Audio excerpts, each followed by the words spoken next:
Johnny, welcome to Doo-Wop Ramblings. And again, I just appreciate all you've done for the music. Welcome. Thank you, Glenn. Nice to be here. Hey, let's go back. You have done a lot in your career. You've been nominated for Grammys. You're an arranger, you're a composer, performer, star of stage, screen, and TV. I mean, you've just about done it all. You started, and I didn't know this until recently, that you started and were involved with Randy and the Rainbows. Tell me about that. Oh, at the time they had a rock group, and they would moonlight as Randy and the Rainbows for occasional oldie shows, doo-wop shows, with Richard Nader, and so I got involved with them in very early. I met them in 1971, but early '72 I became an official member of the group, and we were together for a couple of years, and then I went off with Dominic Safuto, who was Randy, and we had maybe 4 or 5 incarnations of Randy and the Rainbows until about 1975. So we did a lot of gigs. We had a lot of adventures. In those days, we used to do 300 one-nighters a year. So it was a good thing that we were all young.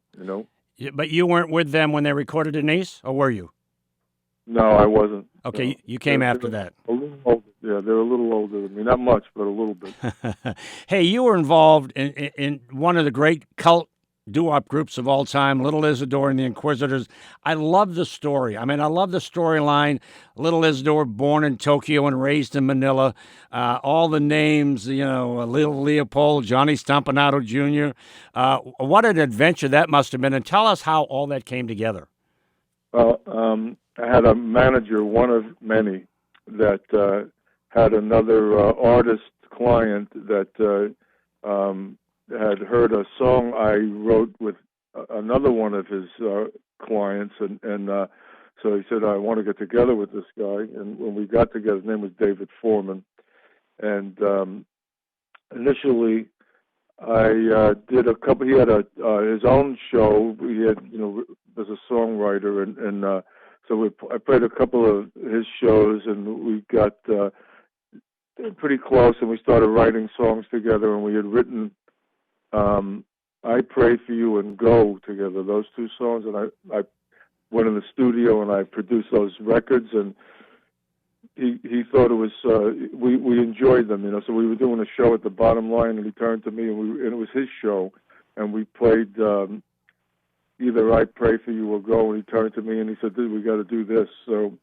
we at that point decided to put that group together, and we had a bunch of different versions of that group, but in its heyday, we had quite a nice following, and a lot of fun, making those records and performing. I did introduce him to the UGHA, Ronnie I, and I got him plugged into that, and they really embraced us. We played at Schuetzen Park, which is where Ronnie did his monthly shows, and they loved it because it was what they would call authentic, musically, but it was also entertaining because David was quite a good entertainer and MC, and we had a bunch of different singers in the group, and it wasn't like Sha Na Na. It didn't trivialize the music in any way. It really honored it and respected it, but it was also entertaining and fun, and people liked it, So you had some great talent in that group. I mean, really. I mean, you had Frenchie, Kurt Yajin, had Angel Rizzoff, Seth Glassman, yourself, David. I mean, that's a heavyweight group. Well, David brought in some of his people from the jingle world, and I brought in some of my people from the doo-wop world. I brought in Angel Rizzoff, who was not with us anymore, right, sadly, and Sonia Rivera, Gary Lovett, and a couple other people. He brought in Kurt Yajin and David Jackson, and it was an interesting colliding of worlds, and it worked. Chemistry was amazing, and we had a lot of fun, and records. I did 2 records, and and there was a third one that we never released, but we had, the songwriting kept getting better with him and I, and we wrote the Harlem Hit Parade, and we had a long list of songs that we had written and we were doing in the show, and then unfortunately, like a lot of things that happen with groups, people had other offers, or there were financial issues, so the group disbanded. I'm still in touch with David and quite a few of those people. How's he doing? I know he said some health issues. How's he doing? Okay. He's hanging in there. Good. He's definitely hanging in there. Who came up with the Little Isidore and where he came from? And the whole thing was just made up. And to me, it was just a great story. Who came up with that? David? David came up with that. And, a lot of people were gullible, so they believed it. And I did come up with, some other things, like fictitious names that were silly, and people enjoyed it. And we both have kind of twisted sense of humors, but he came up with the storyline, and it was almost believable because he had a look that was, people were not sure what his, where he came from. I'm not sure where he came from. I think he came from another planet. If people that are listening to this have not seen Little Isidore, go back and Google a picture of Little Isidore, bald with a little ponytail coming out of the back top of his head. He was a piece of work. He was definitely a piece of work, and very talented. Yeah, no question. And, no question. I've had more laughs with that guy than probably anyone. So we had a good time.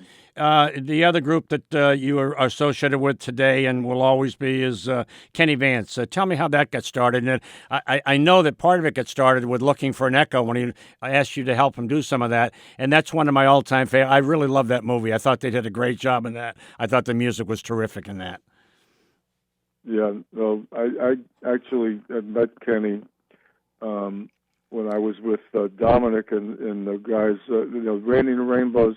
The rock version of that was called Them and Us, mm-hmm. and we played every club you could imagine, and was crazy back then. But we did play gigs with Jay and the Americans, so we used to play Community Gardens, that was in Queens.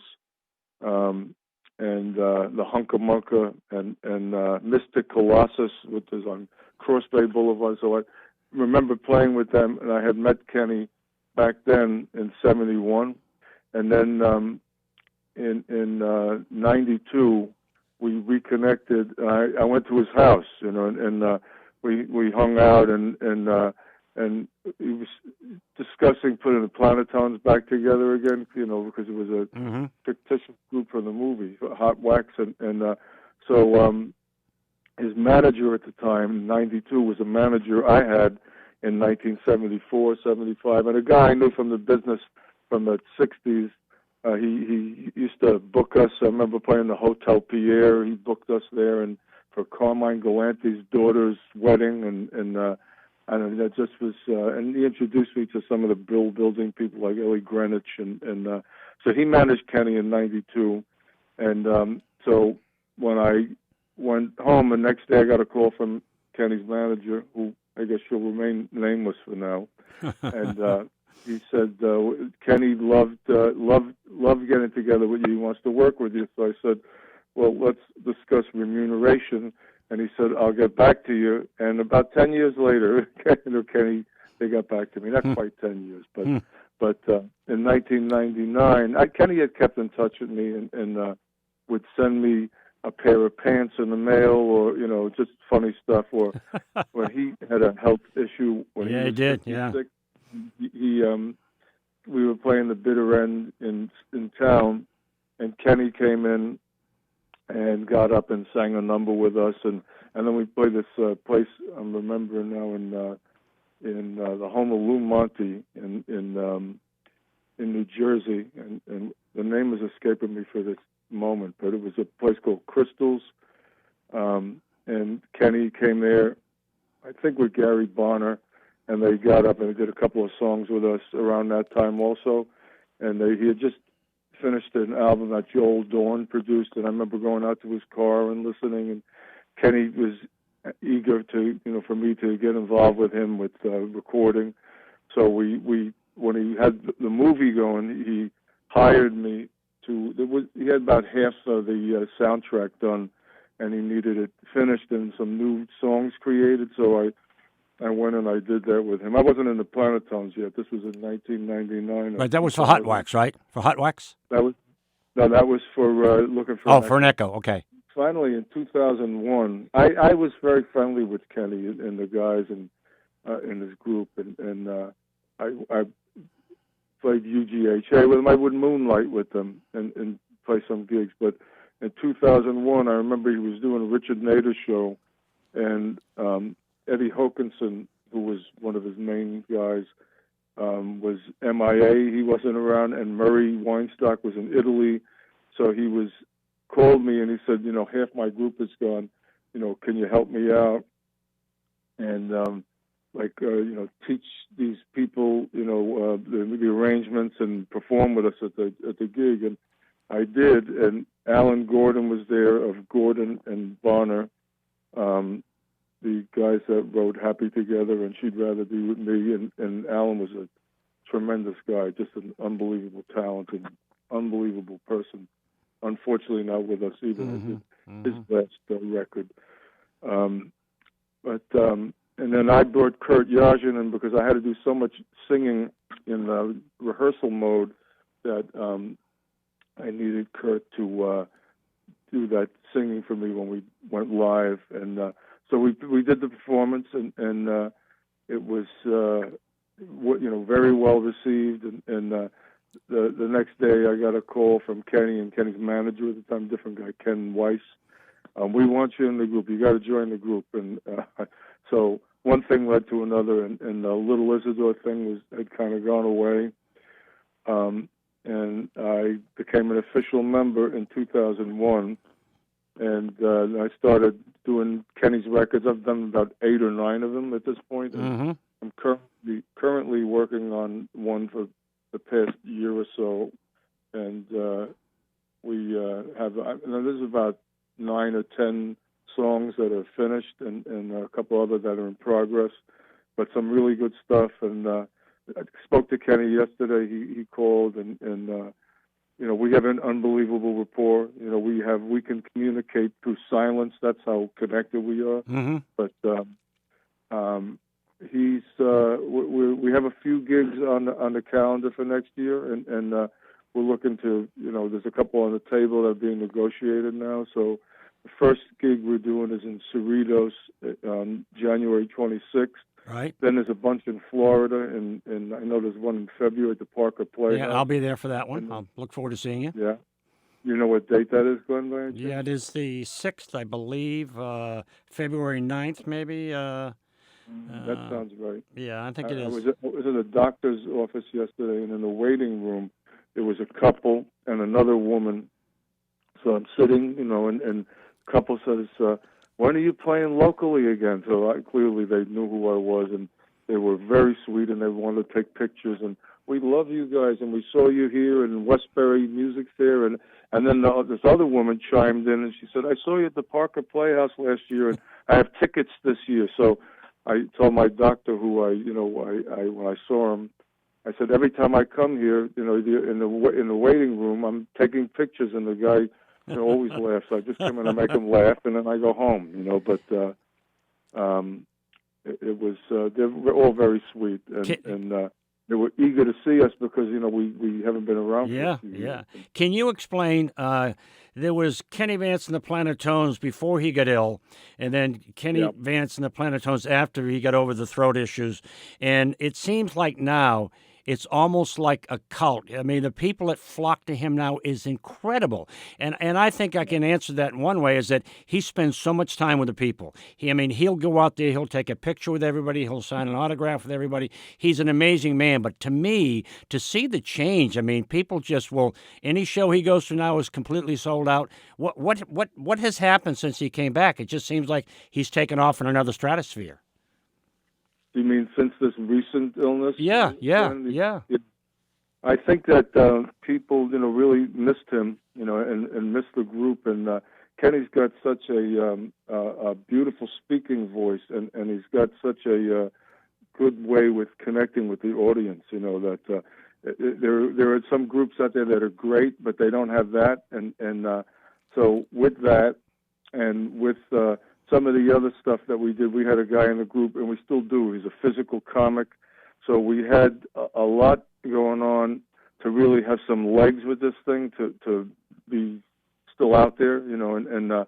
But Kenny is a very charming guy and very friendly, and people adore him. You know, he really is a Pied Piper of doo-wop, you know, and him and I have an incredible rapport on stage. We're like Martin and Lewis, you know, so no, and people really get a sense of our personalities, and then, you know, hopefully, you know, we sound good and our performance is good too. But it's a lot of it is a cult of personality there, you know, that people just love him, you know, and so they really care about him, and when we were away for all those years, you know, I would, everywhere I went, you know, people would, you know, recognize me, and they'd ask me, what's going on? How's he doing? Are you guys coming back? And because they really missed him, and they missed the group, you know. So, and I got to tell you, we missed it too. We really missed it, and it really, even though, like, you know, we at one time we were doing over 100 jobs a year, and that went on for quite a few years, you know, flying all over the place. And now when I do it, I'm perplexed. I said, I don't know how I did this years ago, but I think it was such a routine for us that we kind of got used to it, you know, and now it's not a routine. So for us, it's a little bit, you know, trying to get back in the groove of that. But well, you've gotten back in that groove. I'll tell you that, because you guys sound as good now as you ever did, if not better. And Kenny sounds like he gets stronger every show that I see him. And you know, I look and I catch him. You know, I do a lot of the Lars shows, the Doo-Wop Weekend in Lead East, and I'll be down in at the Parker Playhouse, which is on February the 9th. Which is a Saturday. So, but he's just come back very, very, very strong. Let me ask you about some of the other things that you have done. And you know, when I've interviewed Kenny several times for my show, and I was amazed in doing the research just how much more he had done than I was aware of, the films and stuff.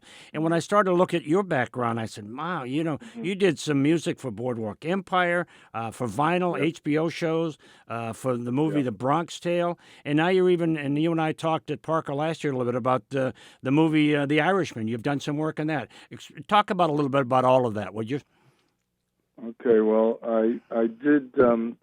I got called in by a producer to do music for the last season of Boardwalk Empire as a vocal arranger and vocalist. I do a lot of background vocals. A lot of people don't know that, but I do a lot of singing behind the scenes, you know, in the recording studio. So I did that, and they evidently liked it, and they said, we have a new show that we're going to do a pilot for, and we'd like you to participate. So I went, and we did that. We worked for 3 days at Power Station in the city. It wasn't called a Power Station. It keeps changing ownership, but and then, you know, it went away, and then a couple of months later, I heard, well, the series got picked up, and I got very busy. It was during the time that Kenny was ill, and we weren't performing, so it was a godsend for me. And that was vinyl.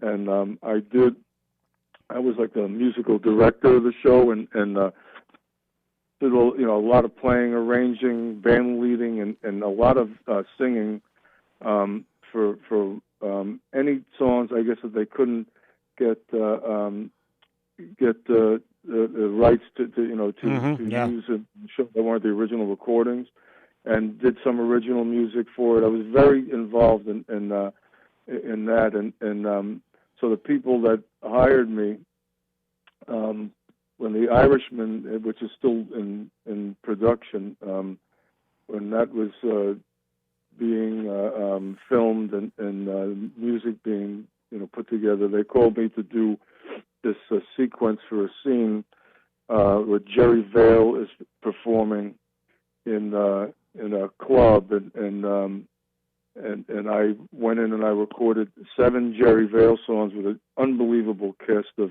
musicians, and a string section from the New York Philharmonic, just the top people. And so I hired a couple of guys too, pianist Chris Palmero, who was fantastic, and we have a fun rapport. And we spent 3 days in the studio, and we cut these 7 songs, and they were able to get Jerry Vale's voice from Columbia Records, discreetly, that were done on multi-track, and so we actually played. I could say that I played with Jerry Vale because I didn't actually, in the physical sense, but it is his voice, and we created a smaller ensemble around his voice to fit the scene that they were doing, and it was a pivotal scene in the movie. Now, I don't know, how much of it is going to be in the movie because you never know what gets cut. But the casting director said, "Well, we want you to be in the film, for authenticity, because there's a lot of intricate stuff on the guitar that if you had somebody that didn't really know it or didn't really play it, it wouldn't look right." So I said I would do it, and so I went and for costume fitting, and they said, "Well, you have to cut your hair." And I called the casting director because we had discussed that, and she said, "I'll protect your hair. Don't worry, we'll get a wig on you." And I went in and I said, "You know what?" I said, "Just cut it." So I went into a room, just an office, and a guy cut it, and I said, "It's still too long." And he says, "No, it's fine."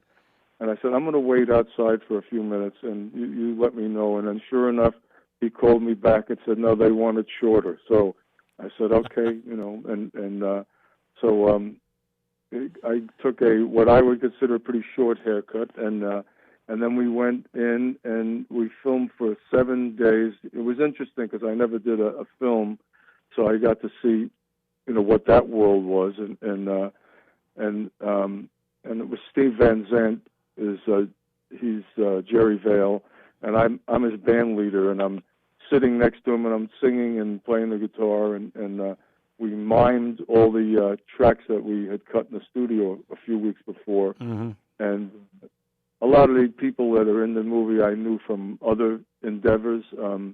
I had played with Kenny in the Planotones at Harvey Keitel's wedding at Robert De Niro's loft months after 9/11. So I had, met him and had a nice rapport with him, and I got to spend. I met Pacino there, and and Harvey and Scorsese. So I knew some of those guys, a little bit, and I got to know them much better as I started doing this work. And when they did the filming, I spent some time with Al Pacino, which was great, and he's just a very down to earth guy, and it was a thrill, of course, to watch him work because he's a great actor. And they all are. That whole film, and De Niro and Pacino, and I mean, Keitel. There's some really good actors in there. Yeah, no, Ray Romano's in there, and of course Joe Pesci, and all the wise guys are in it, and I can't wait to see it. I mean, it's been taking years because of all the special effects. So I asked Al Pacino, he had a suit on with these markers all over it, and I asked him, what are those markers on? And he said, "Well, it's to replace my head with my younger self." I said, "Boy, I wish I could do that. That would be great." Don't we all? But anyway, it was great. It was really good fun. It was strenuous, to do it because every day was like 5 a.m. call, and I would take an Uber in, and there was a lot of sitting around. But it was interesting to see, like they did it on film and they did it digitally, and the head assistant director knew me from Boardwalk Empire and vinyl, and he really was a fan, and they were unbelievably sweet. And nice. They held me for 2 extra days, what they call an insurance hold, because Steve Van Zandt had to go out on tour with his group, and they got a body double for him, but they said they couldn't get one for me because I have such a unique look that they couldn't, so they had to, just hold me for insurance purposes. the good news is that I didn't have to actually go in, and I got paid, which was great. But, Nice. we did do 7 days of filming, and I got to reconnect with Catherine Narducci, who was with The Sopranos. She was Artie Bucco's wife in The Sopranos. Uh-huh. And she was in the Bronx Tale movie. She played the mother in the movie, and so she told me about this movie Green Book that I saw the other night. I recommend to everyone. It was just a fantastic movie, and Viggo Mortensen. I mean, incredible acting, and just it wasn't a dry eye in the house at the end of the movie. Yeah, I heard it's very, very good. I plan to see it.